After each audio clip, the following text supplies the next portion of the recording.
வணக்கம், டாக்டர் விஸ்வநாதன் பேசுகிறேன். நம்ம இந்த சேனலில் டெய்லி ஒரு பயனுள்ள மருத்துவ தகவல் பார்த்துட்டு வரோம். அந்த வரிசையில் இன்னைக்கு விட்டமின் சி, அஸ்கார்பிக் ஆசிட், அது எந்தெந்த உணவில் அதிகமாக இருக்குது, எப்படி எடுத்துக்கணும், அது உடம்புக்கு என்ன ஃபங்க்ஷன் பண்ணுது அப்படின்றது தெரிஞ்சுக்கலாங்க.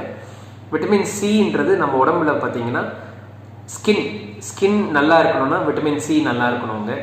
ஸ்கின்ல எதுனா உங்களுக்கு ஒரு கட் ஆகுது, ஒரு காயப்படுதுன்னா அது ஆறுறதுக்கு விட்டமின் சி ரொம்ப முக்கியமான பங்கு வகிக்குதுங்க.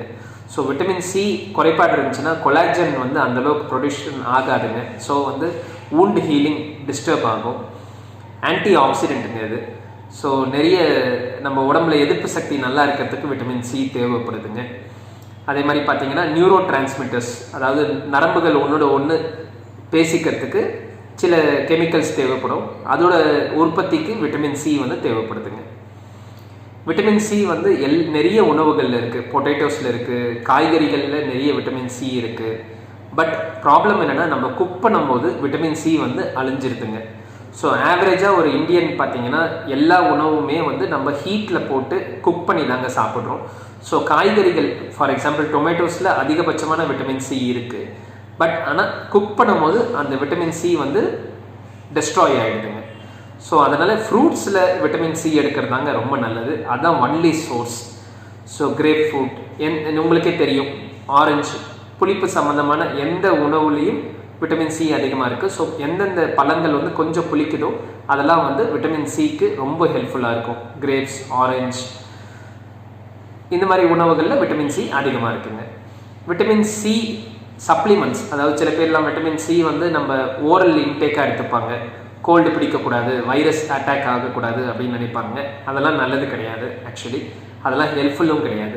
நிறைய பேர் நினைக்கிறது விட்டமின் சி எடுத்துக்கிட்டால் கோல்டு பிடிக்காதுன்னு நினைக்கிறாங்க. இல்லைனா கோல்டு பிடிச்ச விட்டமின் சி அதிகமாக எடுத்துக்கணும் அப்படின்னு நினைப்பாங்க. அது முற்றிலும் தவறுங்க. அது ஆக்சுவலி ஹெல்ப்ஃபுல்லே கிடையாது. எந்த விதத்துலையும் அது ஹெல்ப்பே பண்ணுறதில்லை. இன்ஃபேக்ட் ஒரே ஒரு நன்மை தான் இருக்கிறதுல. உங்களுக்கு கோல்டு பிடிச்சிருக்கும் போது விட்டமின் சி அதிகமாக எடுத்திங்கன்னா தும்பல் கொஞ்சம் குறையுங்க. ஆன்டி ஹிஸ்டமைன் எஃபெக்ட்னு சொல்லுவோம். மித்தபடி அந்த கோல்டை சீக்கிரமாக சரி பண்ணுறதோ இல்லைனா அந்த கோல்டை வராமல் தடுக்கிறதோ விட்டமின் சியோட வேலை கிடையாதுங்க. விட்டமின் சிக்கு இன்னொரு முக்கியமான ஃபங்க்ஷன் என்னென்னா அயன், அதாவது நம்ம இரும்பு சட்டை அப்சர்வ் பண்ணுறதுக்கு விட்டமின் சி ஹெல்ப்ஃபுல்லாக இருக்குங்க. ஸோ யாருக்கெல்லாம் விட்டமின் சி ரொம்ப குறைபாடு இருக்கோ அவங்களாம் அயன் டெஃபிஷியன்சி அனிமியா இருக்கிறது பார்க்குறோங்க. விட்டமின் சி ரொம்பவே குறைஞ்சிருச்சுன்னா ப்ளீடிங் ஆஃப் கம்ஸ் தாங்க ஃபஸ்ட்டு சிம்டம். ஸ்கர்வின்னு சொல்லுவோம். இது ஒரு டேஞ்சரான நோய்ங்க.